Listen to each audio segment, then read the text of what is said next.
is a place fit only for war. Thousands of square miles are nothing but sand and stone. A compass is as necessary, once off the road, as it is to a sailor at sea.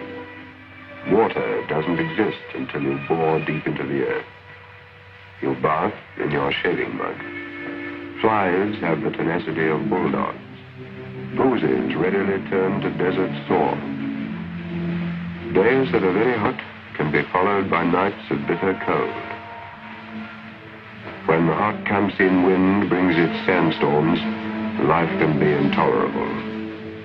The Arabs say that after 5 days of it, murder can be excused.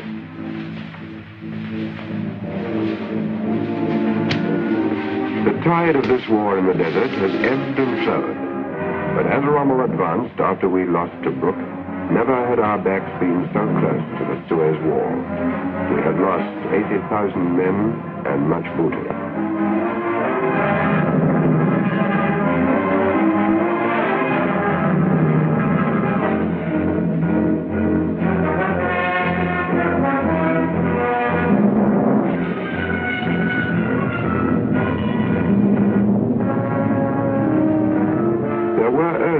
Of defense on which General Auchinleck might have Sidi Barani or Mercer Matruh, for example.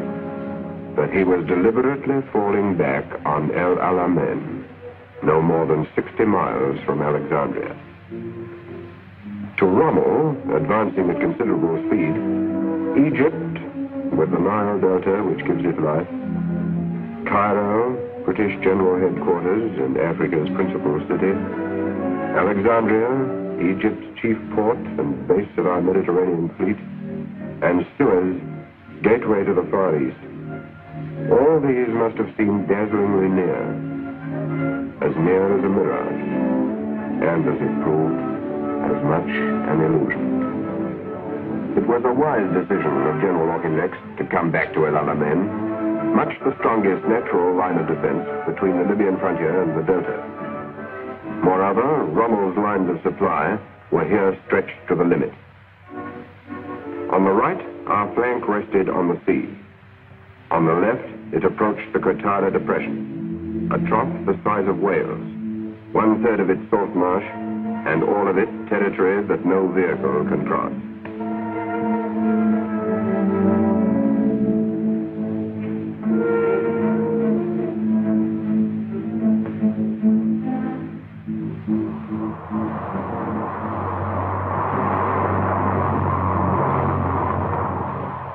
On this 40 miles front, General Auchinleck took personal command.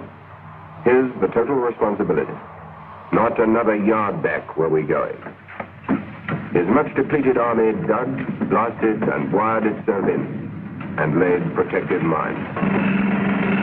Our front was one of discontinuous belts of minefields with strong points, and machine gun and anti-tank gun emplacements. But it was as yet extremely slender.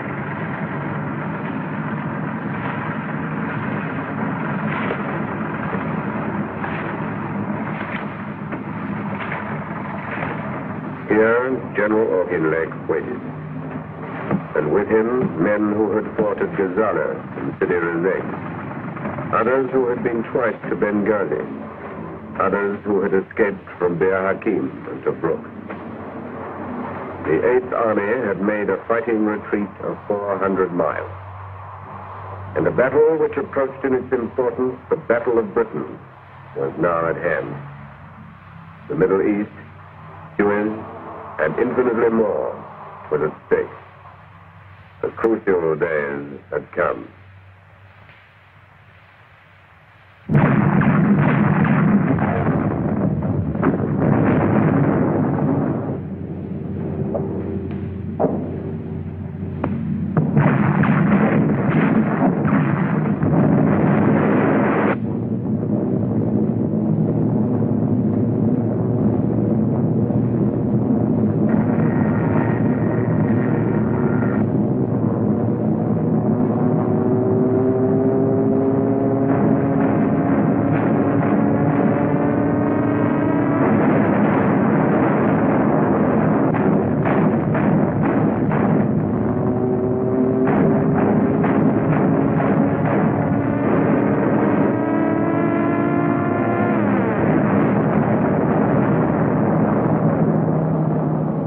Britain held.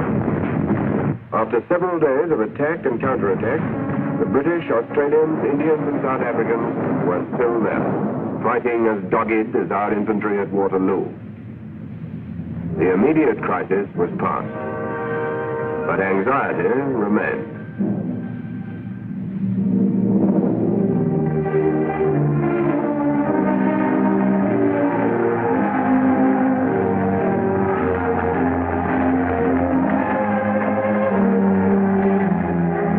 Into this situation stepped Mr. Churchill, bringing his own inspiration and vigor. He brought good news of reinforcements both in men and supplies which had already rounded the Cape.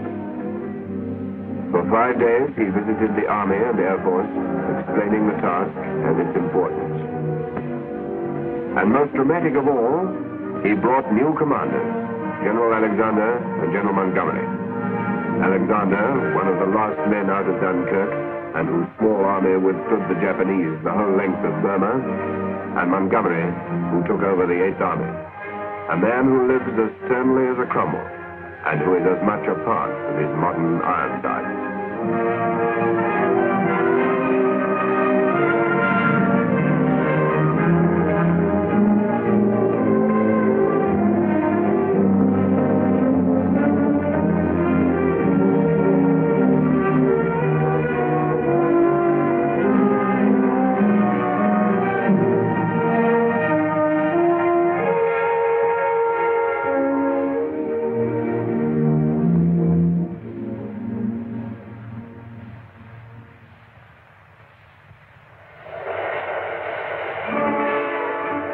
Battles swallow up weapons faster than you can build them.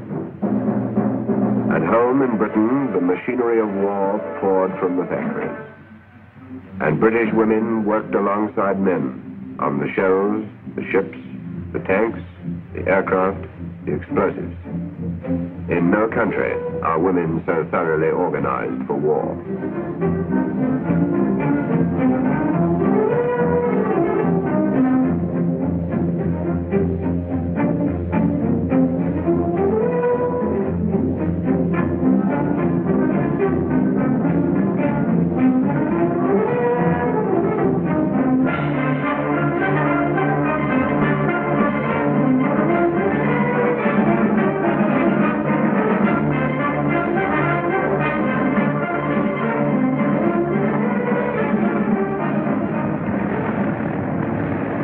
In the United States, bigger and more powerful tanks were coming off the assembly line.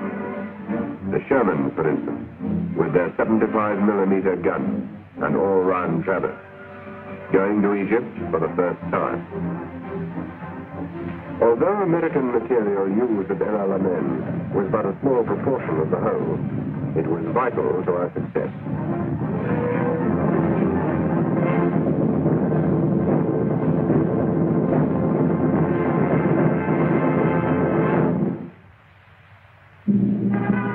The 8th Army had the longest lines of supplies that the history of war has ever known. There are 2 main routes to the Middle East from Britain and America.